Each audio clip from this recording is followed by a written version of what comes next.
I was on vacation at a family reunion. One of my cousins brought their console, and I was like glued to that shit. Yeah. My parents had to just come and rip me away from that. Yeah. We have this like abundance of storage now. So it's like there's no need for anything to be efficient. That's why like Call of Duty is like 100 gigs. It's probably 200 gigs now. 1-800-CONTACTS. They can't have my brand. I see Jeff Goldblum. I want to watch Jeff Goldblum. I guess it kind of worked then. Your mom's just like, Ian's smelling magnets again. Yeah.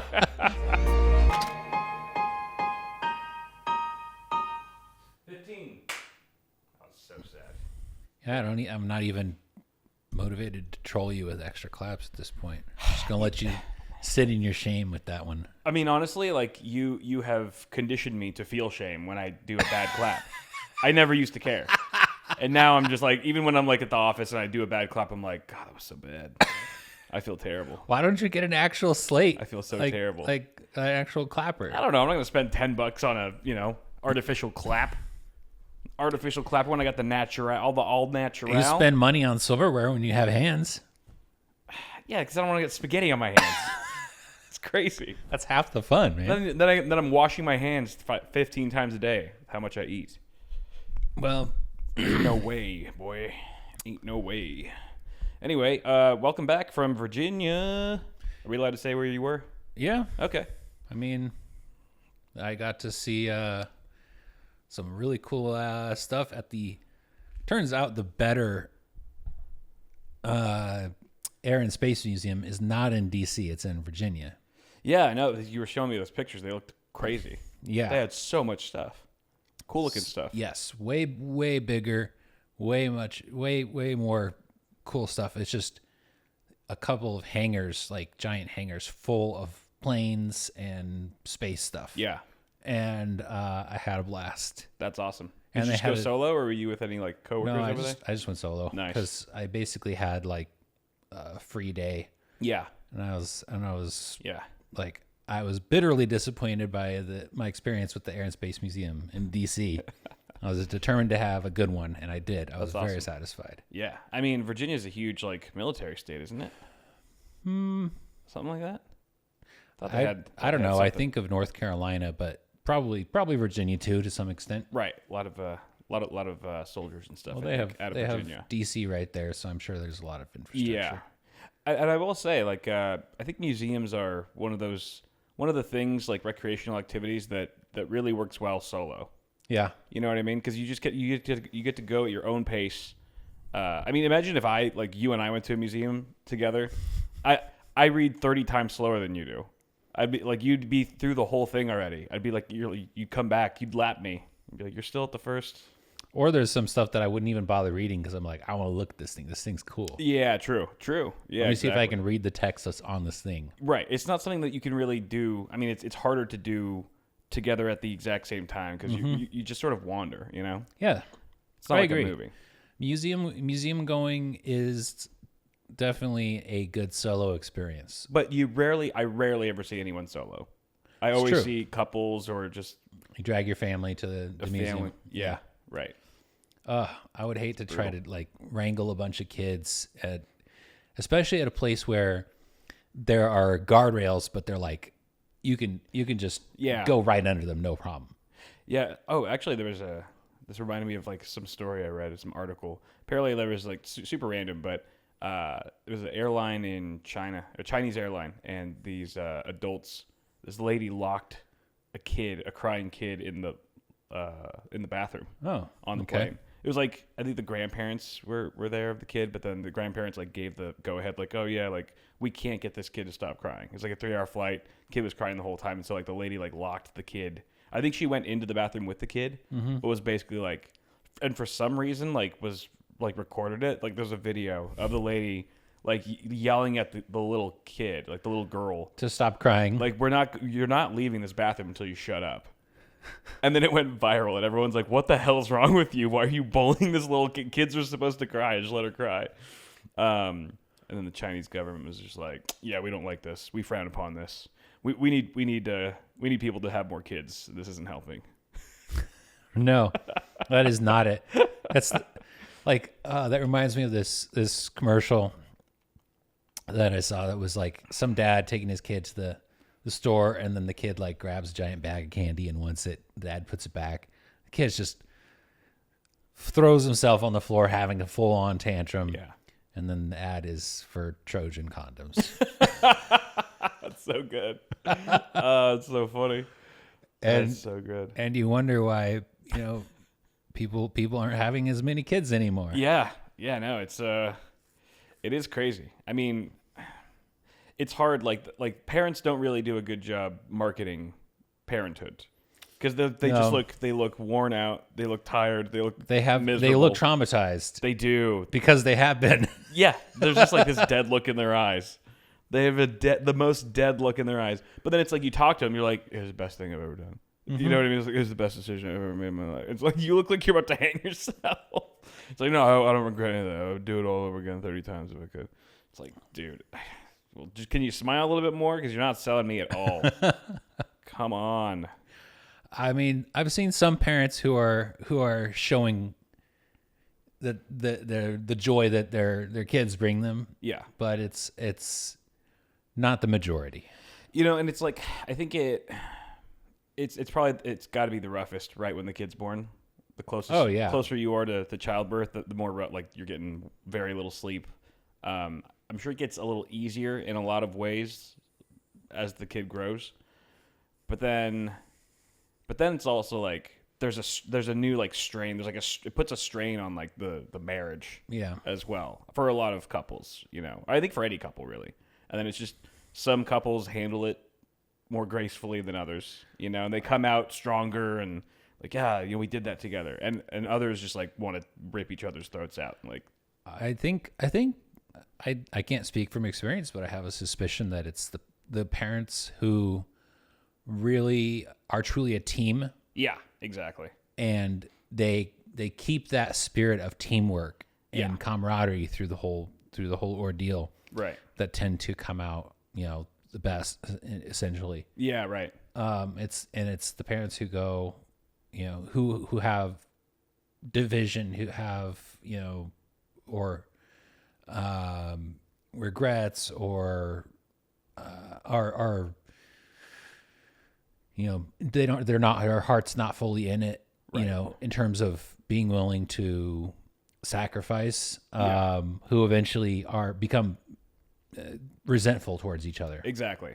I mean, it's a selfless job, like raising a kid. It has to be. Yeah. If either partner is selfish, then the whole thing crumbles.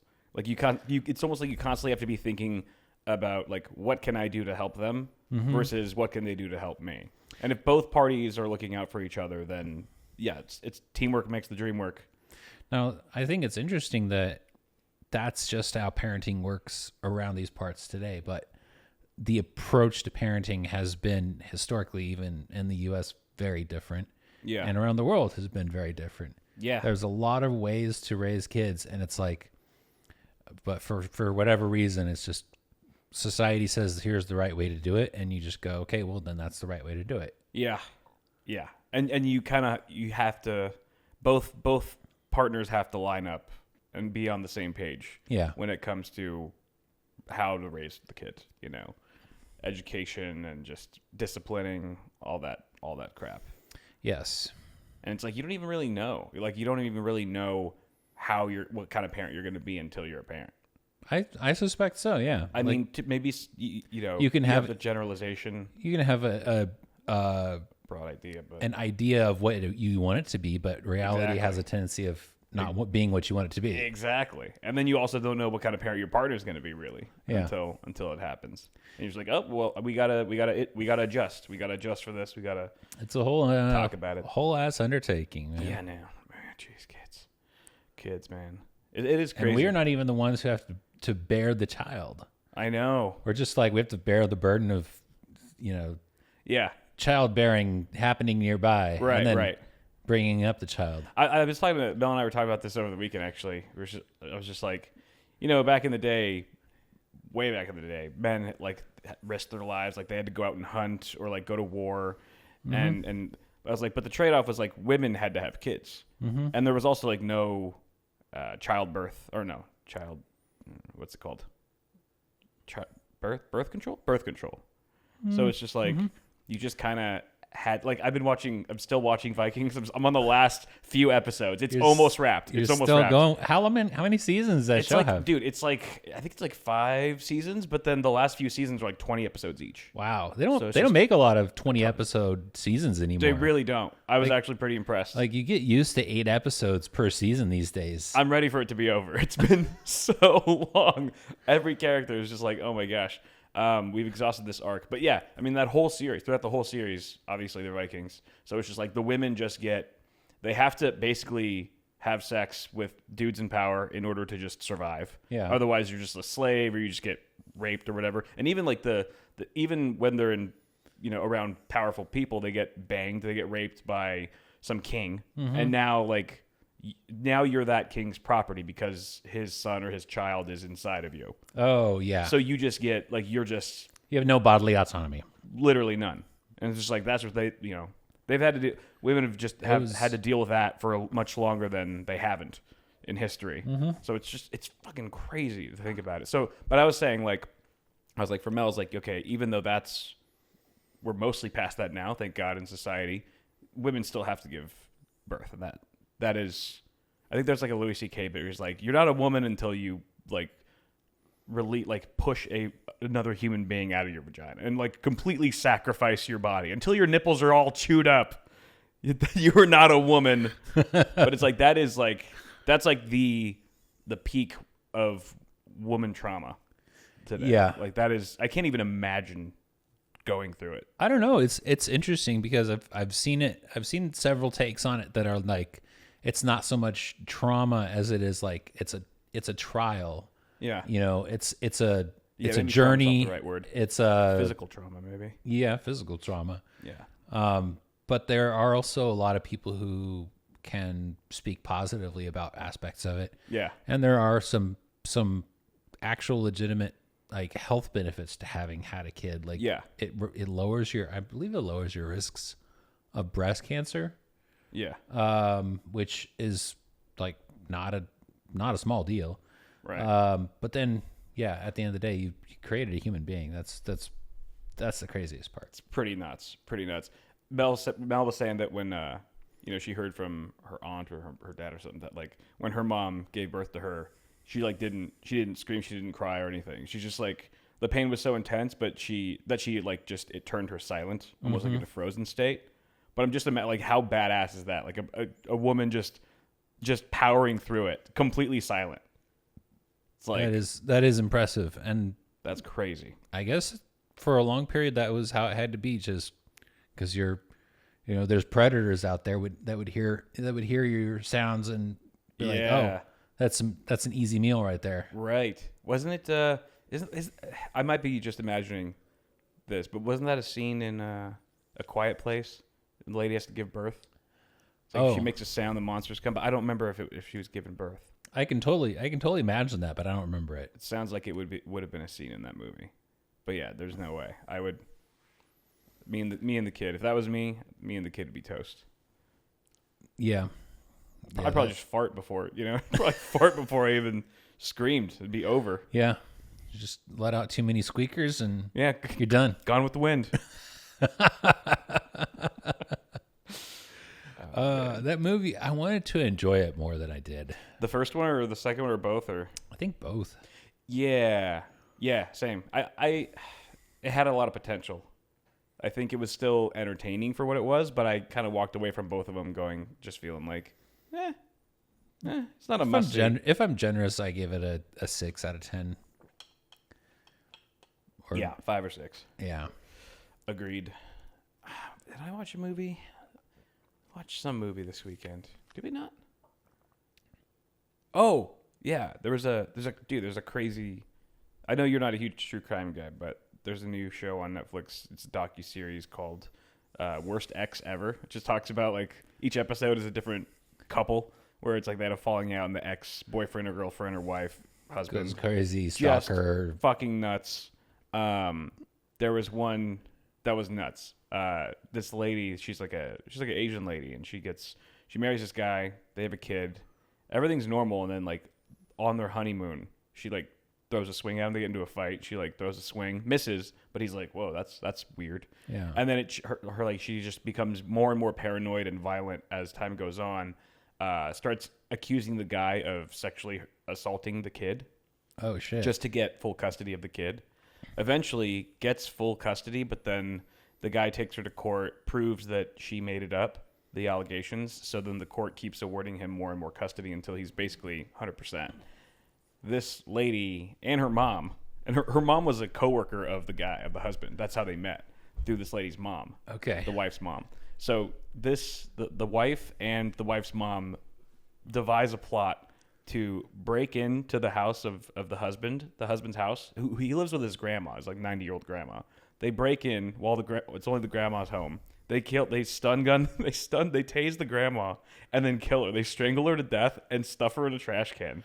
These are two Asian ladies.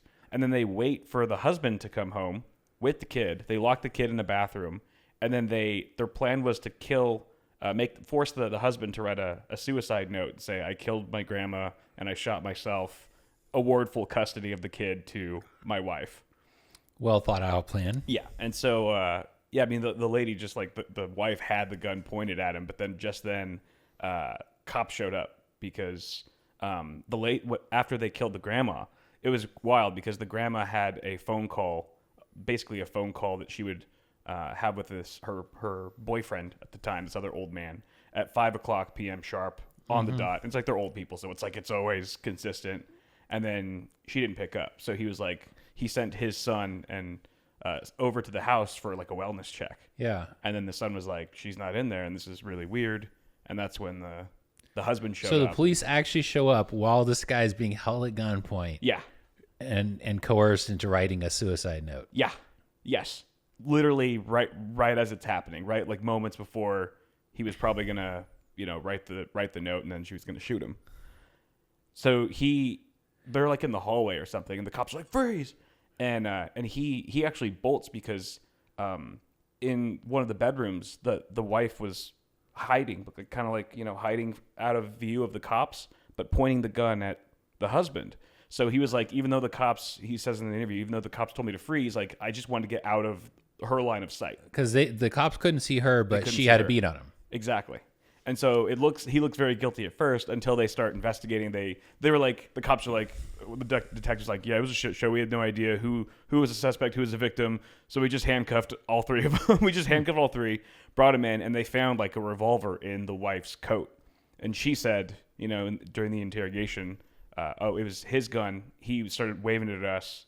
He dropped it somehow, and I picked it up and put it in. But then, like her story crumbles and stuff. And then they find the grandma in the shed, in the trash can, like wrapped in bed sheets. Wow. So insane. So yeah, they're locked up. Both of the ladies are locked up. But I don't know. I wouldn't spend an hour watching a true crime documentary about that, but hearing the condensed version from you is worth my time. the TLDR is not bad. Yeah. It's not bad in bite-sized pieces. Oh man, it was so great. I was eating that up like crack. I don't know. It's interesting how popular the whole true crime genre has become in the last decade. Yeah. It's really blown up. Yeah. It's and it always like this series has sparked like a bunch of public outrage based on mostly about like just police negligence.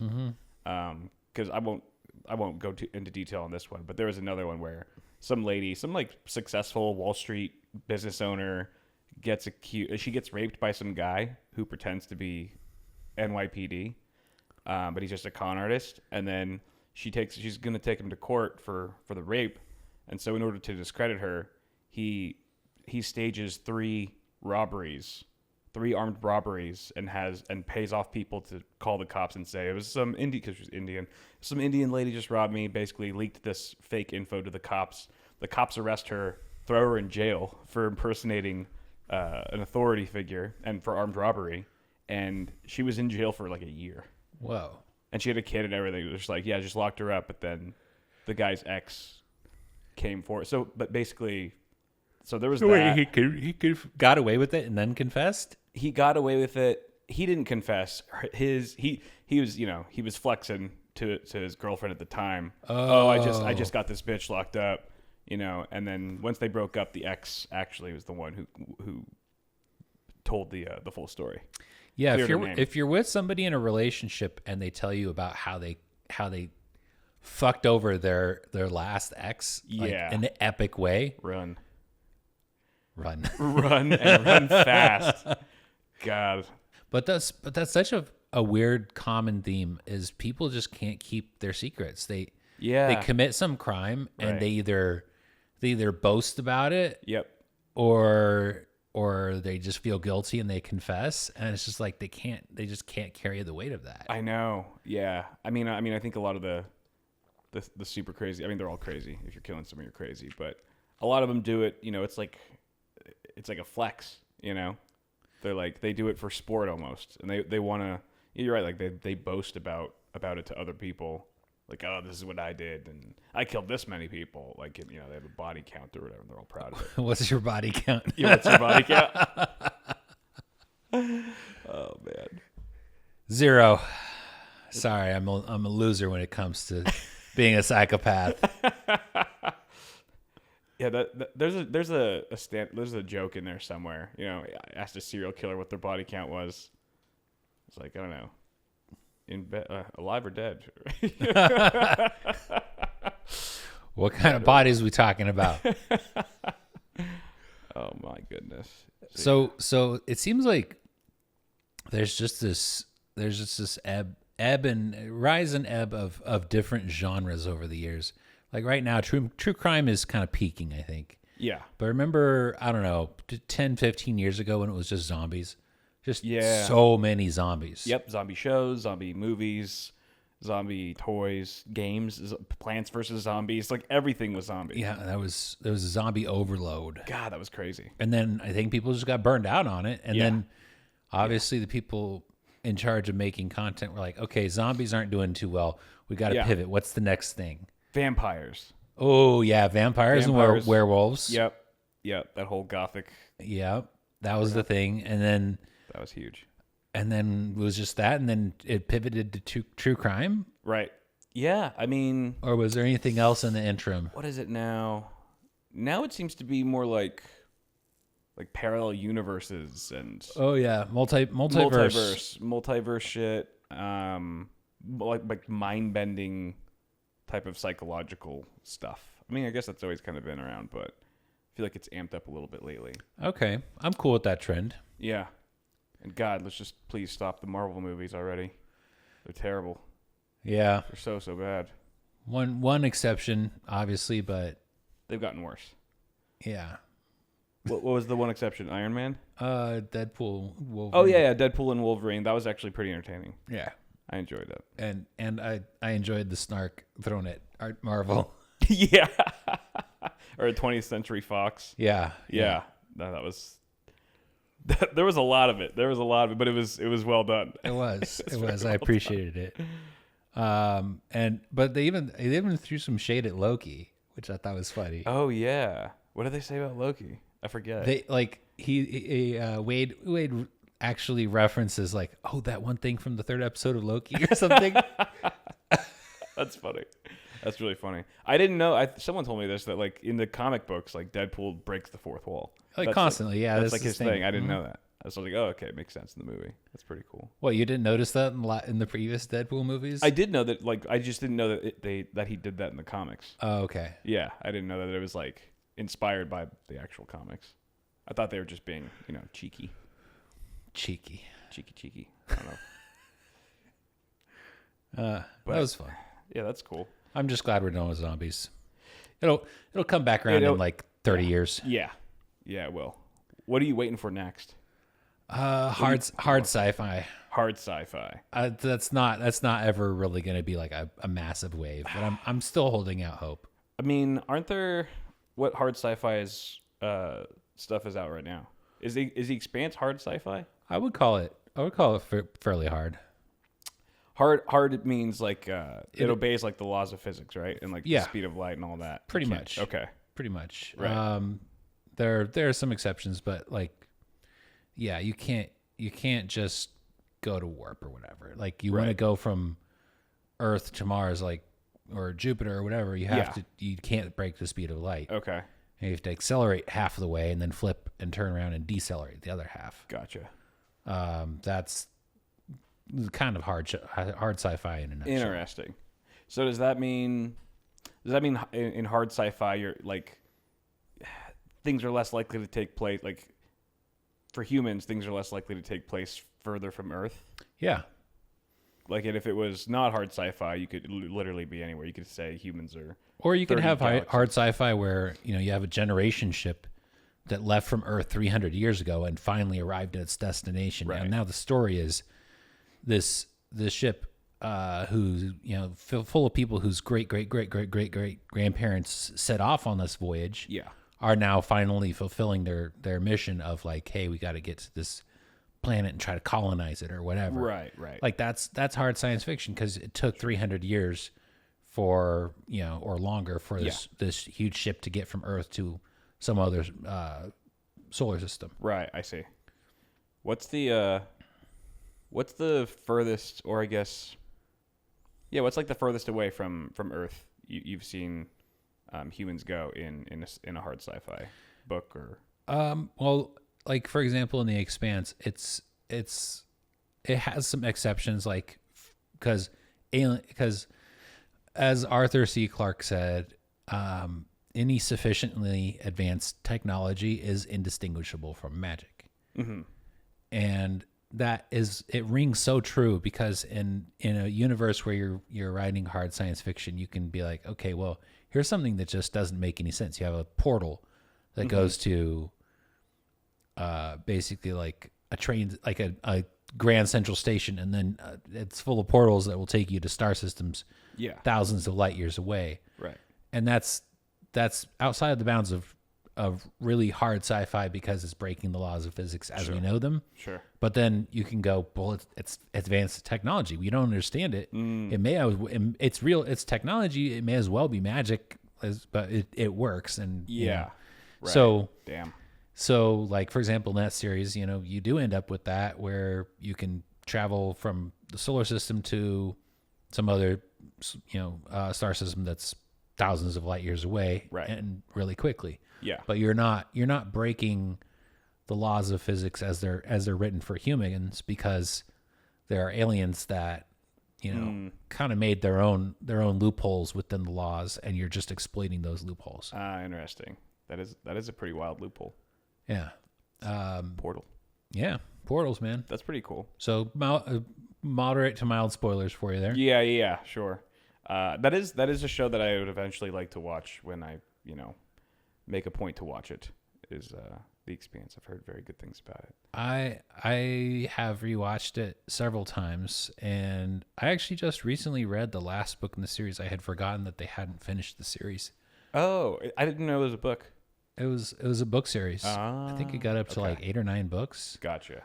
And unfortunately, the show only got up to like the sixth or seventh book. Like they were trying to set the stage for like another season to keep going, but it already had gone so far. It had gotten canceled like 2 or 3 times already and revived, and it was just beating the odds constantly. Right. And it finally just had to come to an end, and it unfortunately did so kind of on a note for me that I was like, oh man, I really want to see what happens next. Yeah. But I know what happens next because I can read the books. Read the books, yeah. Yeah. But it didn't. Did it end okay though? It wasn't like a Game of Thrones finish. It wasn't a Game of Thrones finish. I mean, that is saying a lot anyway. But it's hard to compete with that. It not much comes close when it comes to that. True. But up through the very last, I would say season. I think if you just stopped watching before the very last season, you don't really miss out on a whole lot. Mm-hmm. I still watch the last season just for the sake of it. Right. But overall, I think it's a really good show. Yeah. I always find it really interesting to have a show like that I enjoy so much that I go, I want to look up these actors. Like, what else have they been in? Mm-hmm. And then almost none, like so few of them have like major credits. Right. Yeah. Like it's so interesting to have an ensemble cast like that where that's like the thing that they did. Right. And they've done, relatively little else that's super noteworthy.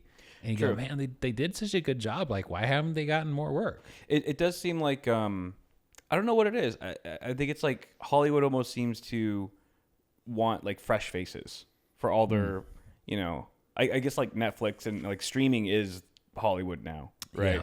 So it does feel like anytime there's like a big new show that they cast fresh faces, not all the time, but I think a lot of it has to do with budget too. They're like, if we can get some decent actors that this is their big break, we don't have to pay them nearly as much as like, I'm sure, I can't imagine what they're paying Jeff Goldblum for that fucking show that we watched last night. Dude, what the hell was that, by the way?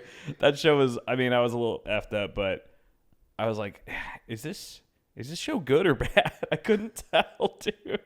I really could not tell. I'm still not sure. Yeah, it was weird. He was like a Greek god or something. Yeah, he was Zeus. Yeah, Zeus. Yeah, Jeff Goldblum was Zeus. So yeah, he probably he's getting paid good for that.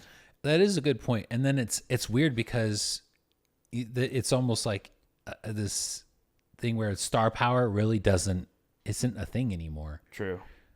It's much diminished. Not for us. I think for the younger generation. Yeah. I think if you have like a hot as in like trending like young actor. Yeah. Like Zendaya, whatever the hell. You don't know who I'm talking about, but like I do. Oh, you do? Okay. She was in Dune. Of course. I forgot she was in Dune. But I'm actually surprised that you even know her name, like her actor name. I know her name because people were bitching about her being in Dune. And I was like, okay, yeah, that makes sense. So there was a reason for her existence to cross over into your world. Yeah. Yeah, makes sense. But yes, so like you put her in a show or whatever, and it's like that show will succeed just based on her mega following.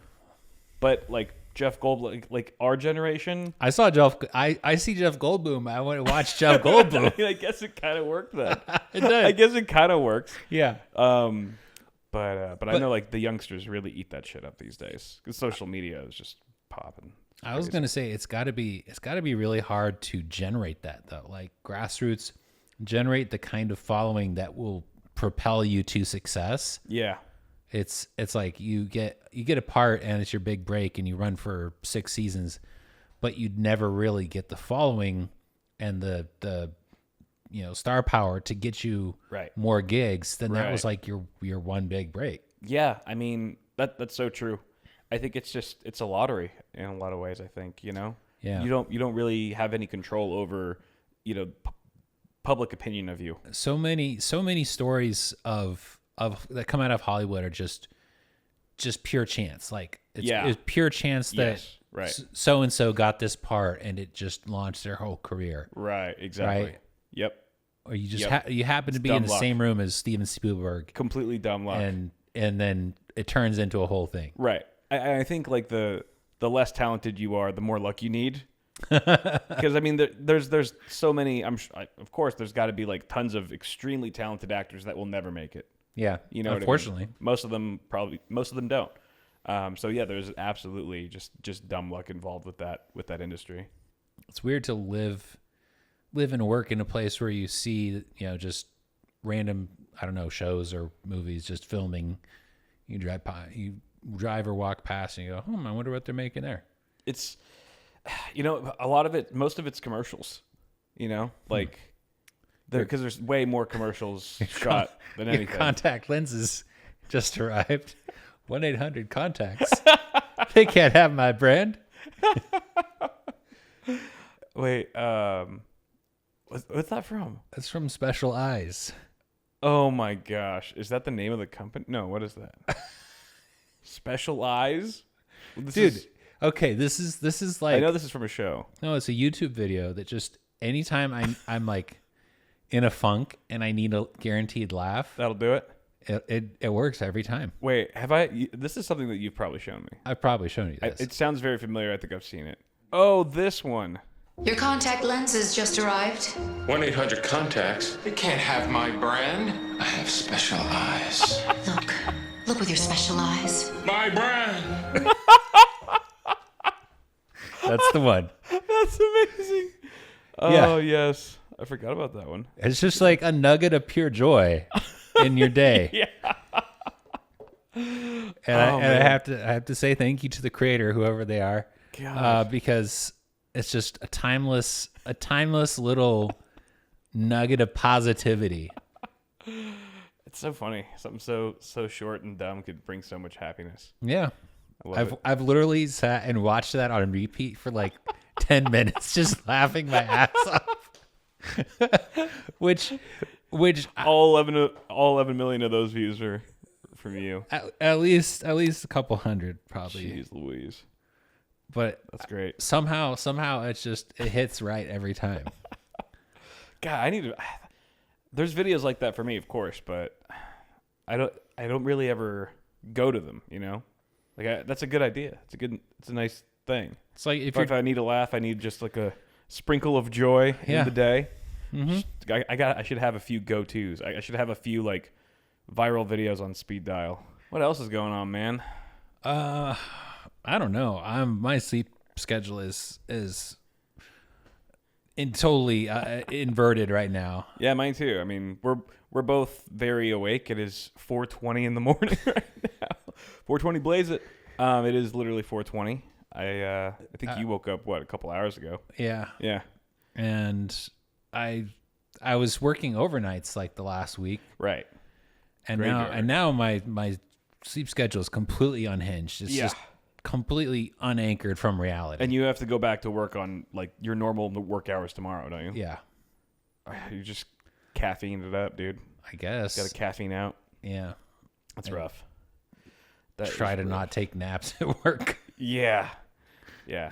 How's the nap tolerance at work? What happens if you take a nap at work? What happens? I don't know. I don't think I've tested that. Yeah. It's impressive though. It's impressive that you haven't. There was another article I saw, I think it was earlier today. Some lady who worked at Wells Fargo like clocked in on like a Friday and then died at her cubicle, and they didn't find her for like 4 or 5 days. Oh yeah, they came in on Monday and she was just like slumped over her desk. Yeah, right? Yeah. God, that's pretty sad. That's terrible to die alone at work in a cubicle is the most depressing American thing I've ever heard. It does kind of shine a light on how soul crushing some jobs are. Exactly. I just hope that she died before Saturday. You know, like that she her last moments on Earth weren't working a weekend. Yeah. You know, I hope it was right after she clocked out or clocked in. That's got to be because then she just skipped all of Friday, basically. Yeah. Yeah. That'd be nice. Isn't that sad? That's the best you can make out of that. Yeah, exactly. Silver lining. Oh my goodness. Oh man. Yeah, no, I don't know. I'm pretty much just looking forward to there's something that I'm eagerly awaiting. I can't think of what it is right now. Oh, Stalker 2. Oh, the game. Yeah. Oh yeah, you were showing me some gameplay. It looks nuts. Yeah. Actually, I think I looked up the trailer after you talked about it and I was like, this looks freaking awesome. Yeah. I'm design and everything. Very eagerly awaiting that. And I put that in my calendar, actually. When does it come out? Pretty soon. I think it's in September. Oh, it is currently September. Shit, it is. You're in luck, sir. This year's just flying by. It really... I hate it. It really is. I'm not wild about it either. Don't like it at all. I can't believe I'm already thinking about Christmas. Finally, the songs I'm whistling will make sense. For a little while. November 20th. Damn. Oh, that's so much further away. You totally teased yourself there. I did. Man. I did. That's unfortunate. That's pretty sad that that's all I have going on, but you know. That's pretty cool though. I mean, it's cool that, you know, like you're going to make time to play it and you'll have time to play it when it comes out. I'm going to put in some vacation time, yeah. I was playing Sons of the Forest. It was a game that Mel got me because she saw that I was interested in it, and there was no way in hell. Like I was trying to convince her to get it with me. Yeah. It's like, well, it's a multiplayer team building, you know. Yeah. But it's like you're on an island. Do you know the game? It's like you're on an island with cannibals, like a tribe of cannibals. Like a survival horror game. It's survival horror. And yeah, she was she's like, not gonna play it. She was like, absolutely not. it's like I was like, come on! It's like the Steam page is just like a bunch of like hands like reaching out of the darkness. She's like, no. So then she bought it for me because she's like, I ain't gonna play with you. And then I started playing it, and it's like the first like decent like single player game that I've even started playing in a long time, and it was nice. It was very fun to just sit down and game for a while. It's been a while since I've done that. I game with her all the time, like a couch co-op stuff, but it was nice. And the horror was good, you know. A lot of cannibals. How do you deal with said cannibals? I killed some of them with a rock, but one of them got me. One of them got me and sent me back to the beginning with none of my resources. Oh, all the shit that I gathered was gone. It's like Minecraft, but with cannibals. Yeah. Okay. Yep. Yeah. So I got to get back into Unfortunate. it. But yeah, it's fun. You get like the first time I played it, I lost everything. I didn't save it. I thought it just saved automatically, but it turns out you have to. Turns out you have to sleep in a protected area in order to save the game. So I was like, well, how do I get the protected area? It's like, oh, you have to build shelter. And I was like, all right, well, what do I have to do? It's like because you can build like people. It's like Minecraft. People build mansions and shit. Yeah. But like the bare minimum is all you need is a tarp and a stick. And then you just make it. You just it's just literally just one stick holding up one quarter of a tarp, and then you sleep in that. That's how you save the game. I was like, all right, that's all I had to do. Remember when games didn't tell you about the mechanics? You had to figure them out for yourself. Yeah. I did. How did you figure out that mechanic? I think was it like a loading screen tip? I think it was a loading screen tip, or you do. It does give you like a book, like in the game. You have like a manual for how to build. Like it's crafting. It's a lot of crafting. So it's like a recipe book. And I think maybe in there it said that's how you save or something like that. That's respectable. That's not bad. Because remember when games actually came with like you got a physical game and you got a little physical booklet. With the game? Yeah, that's right. You had a little manual. I don't know if manual's the right. I don't think what was in there. I don't even remember what was in there now. Like sometimes it would just be like hype or like just marketing. Here's some Easter egg like or stuff from the developers. Right. Like some pictures of the game in development. I totally forgot about that. It came with a freaking like booklet. Little pamphlets. Yeah. That's right. God. Physical. When was the last time you got an actual physical game? Jeez. At least a decade, right? At least. Like 15 years probably. No, I think Nintendo Switch. Okay. Nintendo fair. Switch games, yeah. I that's different. I'm weird because I've only ever played PC games. Yeah, PC. It's like no one even has an optical disc or optical drive. So seriously, yeah. What are you gonna do? I have games that I can't even play because I don't have a CD drive. Right. No one does. I think the last game that I got that was on a CD was probably 2004, 2005, somewhere in that neighborhood. Okay. Yeah. That sounds about right. And then ever since then, it's just been just before college.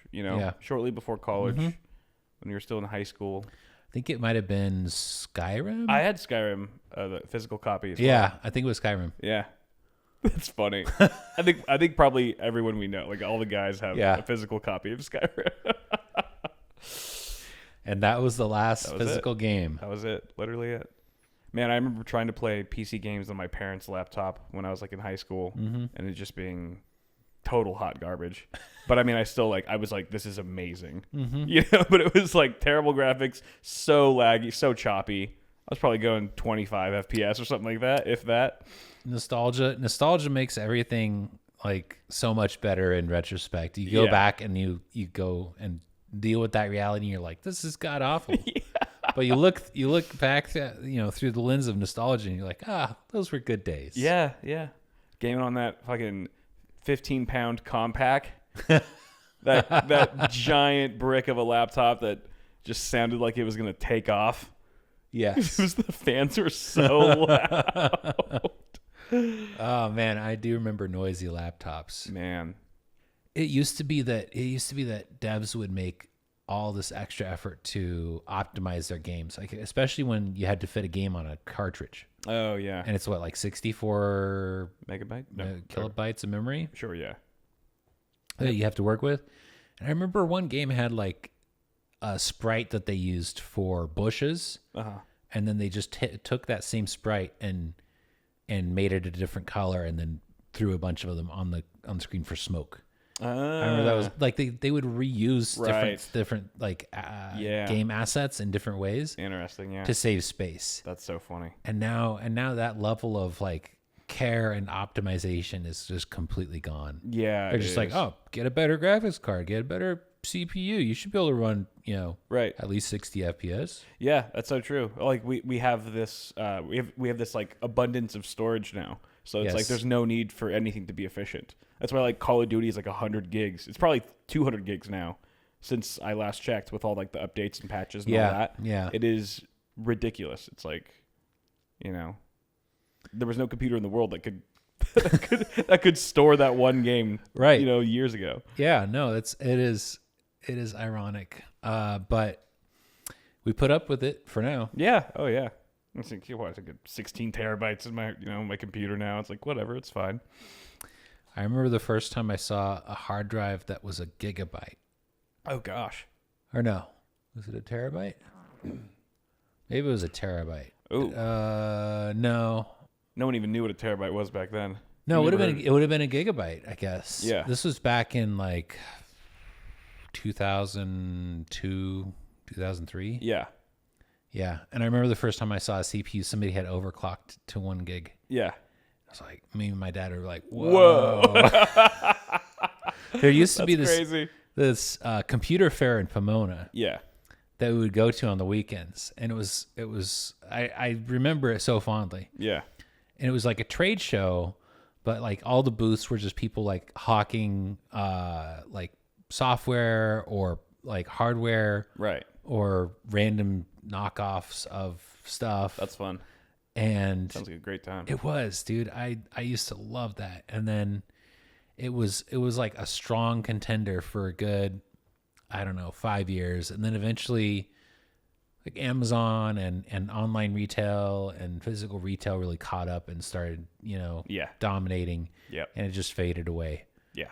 But I went through a little bit of a nostalgia rabbit hole, and I found some news article, like some news clip on YouTube about it. Yeah. From years ago, and I was like, yeah, I remember that. It's good to revisit that. That is pretty cool. My ex-father-in-law gave me this old hard drive that I don't know where he got it. Probably his family had it a long time ago. But it was like, it's is that the huge one that's in your garage? Have I should that one to you? I found it. I was like, oh yeah, dude, this is an old ass hard drive. I forgot it's in the garage. I was actually just thinking, where the hell did I put that? It's in the garage. Should probably move it. It's like next to my car. Earthquake knocks it over. Anyway, but it's like massive and probably weighs 10 pounds at least. And it's probably like, I don't know, megabytes. 64 megabytes. Yeah, maybe. megabytes large. I don't know. It's crazy. I remember I took apart. I've always had a penchant for taking apart hard drives. Yeah. I took one apart that had some, because they have really powerful magnets in them to drive the read head around. And this one that I took apart, I got from my friend, and it was an old big one like yours. Yeah. And the magnet in it was some kind of, I don't know what the composition of the magnet was, but it wasn't a neodymium, rare earth, typical magnet. Yeah. And it had the weirdest smell. It was like, okay. Take the pen out of your phone. Yeah. And stylus. Take the stylus out of your phone and just smell the tip. Oh. Actually kind of like it. Exactly. At first it's off-putting, and then you're like, that's kind of nice. This is like, it's like one of those things where you're just like, it's a weird smell, but I'm still going to smell it because it smells interesting. It does smell interesting. What is that? It's just factory. Well, it's electronics. Yeah. It smells like, it is literally inside of it's in my phone's vajay right there. It's just chilling in my phone's vajay all day. So it's just soaking in them phone juices. Soaking in those juices, dude. But that's the kind of smell that I'm talking about. This magnet just had that this unique smell that I've never smelled before. I hope it doesn't give me cancer having smelled that magnet too many times. Your mom's just like, Ian smelling magnets again. Oh no. Oh man, old games. I remember, of course, TIE Fighter, X-Wing versus TIE Fighter. Oh yeah. Jazz Jackrabbit, Duke Nukem. Jazz Jackrabbit. Don't even know what that one is. Oh, dude, that was a classic. What was that? It was like Duke Nukem, but with a rabbit and carrots and turtles and shit. Okay. Were there tits in Duke Nukem? In Duke Nukem 3D, yeah. Duke Nukem in 3D. 3D tits. No, they were sprites, but still. All right. I'll take it. Yeah, I did anyway. Dude, boobs in video game, when that started becoming a thing, it was like, what? Yeah. I was like, and it was like around the time when like we were teenage boys. So it was just like, my ears perked up. I was like, what? There's going to be boobs in video games now? This is incredible. I mean, GTA. Whoever thought of this is going to be so rich. GTA, when GTA 3 came out, you could like invite a hooker into your car. Like, it was just crazy. Was that the wild? one? I'm like 13. I'm like, I'm like paying hookers and going into strip clubs. It's important to learn these real life mechanics. I know. That's what, our parents were raised by TV. I think we were raised by video games. Yeah, I think that's an astute observation. In a lot of ways. Mm-hmm. But, was that the original GTA 3 or was that modded? that was original. Oh, wow. Original GTA 3. Damn. Yeah, you could do quite a bit. I mean, it was... you never played it when it came out? Because it was on console. No. Because it was on console, I think. Yeah. I think eventually there's a PC port. But yeah, I mean, it changed everything. It was like the first sandbox game that really blew up, I think. Yeah. And just... So, it was just like, you could just do all the things that, you wanted to do in real life in this game. With no consequences. With no consequences. You could rob a bank. You could just drink, and you could buy the nicest cars that you ever wanted to drive, and then just go on joy runs and run into people. It was incredible. It was absolutely incredible. It felt. I remember one time I was on LSD. I think it was at Aaron's place, and we were just playing GTA while we were like just totally peaking and stuff, and just could not stop laughing. Like, we just immediately got 5 stars. Like, there's a chopper running after us. I was like, Aaron, do something. And, like, he's like, he, like, presses a button, and the guy just somersaults. He just does a somersault. And you just see, like, SWAT team is just descending from ropes. And I'm like, do something. He just presses X and does a somersault. And tears were just streaming down my face. But it was a game changer. That game was just, that series. And, the first 2 were just, like, top down. It was like a 2-dimensional, looked like an arcade game, like Pac-Man or something. Yeah. And 3 was just like, what? I'd never even heard of no one had ever heard of GTA. It's like, what? This franchise is crazy. No, I remember that was on PlayStation 2, right? Yeah, it was. I remember playing that. I was on vacation at a family reunion. One of my cousins brought their console, and I was like glued to that shit. Yeah. My parents had to just come and rip me away from that. Yeah, right. Just to get me to be involved with any of the family reunion stuff. Oh man, that's brutal. Because it was just like crack. I was like immediately hooked. Yeah. Man, I remember waking up Christmas morning one year, and I was like, I knew that I had heard that my neighbor friend, the neighbor kid down the cul-de-sac got an N64. And I like the soonest I possibly could, the second I could get out of my family's Christmas, I just bolted, and then we played. That's all we did for like the next 10 hours. We just sat in front of a screen and played like whatever. I don't even know what it was. It might have been like GoldenEye or something. Yeah. And it was just like the most mind-blowing experience that like a 10-year-old could ever have. Yeah. However old I was at the time. Just unreal. It's like it was crack. Yeah. That's what I'm hoping to revisit with Stalker 2. Is just some happy days of gaming without regard for what time it is or what my responsibilities are. It's single player only? For now, I think. I don't know. Seems like it'd be a lot of fun with friends too. Probably. But I think it's meant to be like isolating. Yeah, spooky. Feel very spooky. Yeah. Yeah. I don't know. It's tough to strike a balance between adulthood and recreation these days. It is. Like you just you don't have time for gaming pretty much, so. Yeah. I mean, I could make time, but then a bunch of other shit wouldn't get done. And that would be bad. I take it that would be fairly important shit. Yeah, for the most part. And some of it, actually a lot of it not very important, but definitely some of it. Have you ever in the last 5 years made a schedule for yourself? Like scheduled your day out? Oh God. In the last 5 years? I don't think so. Not really. I wonder what that would do. Like, or really, I wonder how long I could even stick to it. I wonder if you could even do a day. I don't know if I could. Honestly, I don't think I've ever scheduled that my day. Have structure to your day. I will say that there was a time when I was doing like 3 videos a week, like making 3 YouTube videos for the tech channel per week. That was all on a calendar, and I had that. Okay. Booked, I had everything on a calendar, booked out weeks in advance. And that was almost like that was. But that was business. I'm talking about your business. personal life, just your day-to-day life. Dude, I don't think I could. I will never. I don't think I'll ever get to that. I can't do it. Just as an exercise to see if you can. Just to like plan out your be day. up by this time to accomplish, like, because if you break down a day, Right. like you can actually pack a lot of stuff into it. If you break it down, you go, I Right. want to spend two hours doing this. I'm going to spend an hour on this. I'm going to spend a half hour eating and a half hour reading. Right. And then take a shower, and like you can jam a bunch of stuff into a day if you're just like staying on top of your calendar. God, that's so much discipline. It's It's an incredible amount of discipline that I just don't have.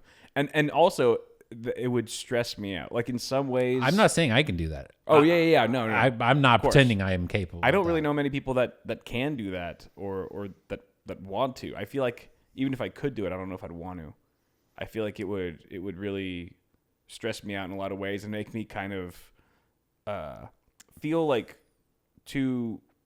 I think I would go crazy for feeling like I wasn't in control. Like if But the irony is you're in control because you're the one who said I'm going to do these things. Yeah, but I mean if something, but now I have a schedule that I have to follow. So now But that makes me feel crazy when I don't meet that quota.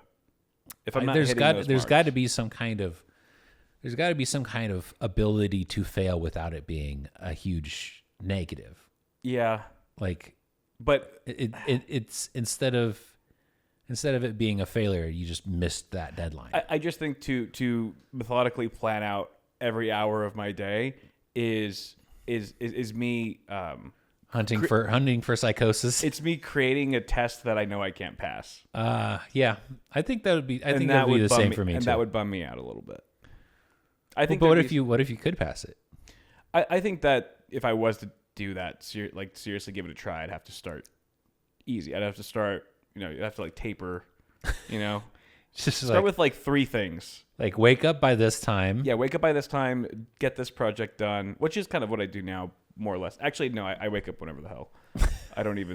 I do have a oh fuck alarm that goes off at like 1:30 p.m. Because you need to feed the cats. That, and also just like, all right, I shouldn't be sleeping past this point. Yeah. It's never I need to get up by this time. It's like you can't oversleep this much, dude.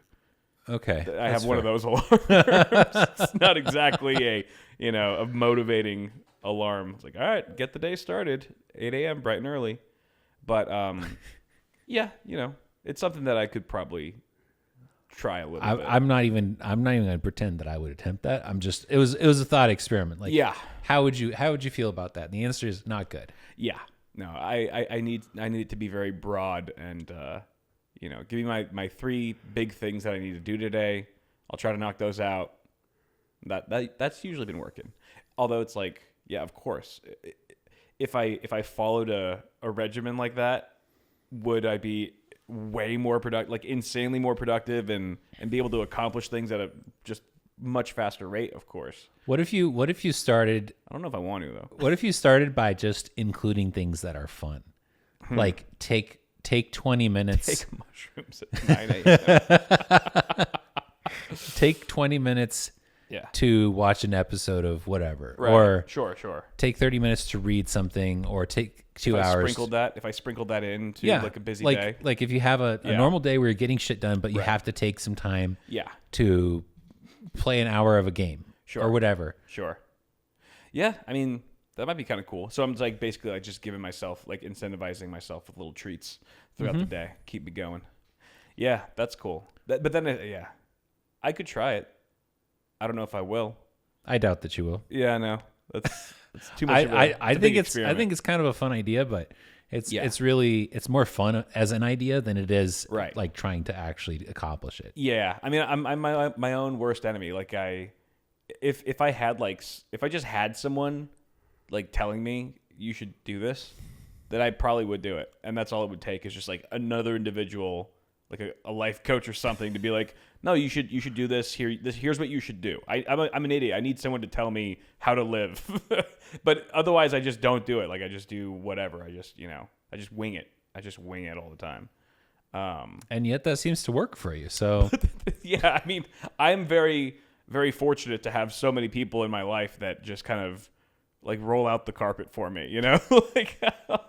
I don't even walk anywhere. I just float from place to place, and people just that's what we were saying. Right? I was like, why does a baby doesn't learn to walk if he's just getting carried all the time, which is why I never learn. But dude, like I can't let you learn a lesson by having your house burned down.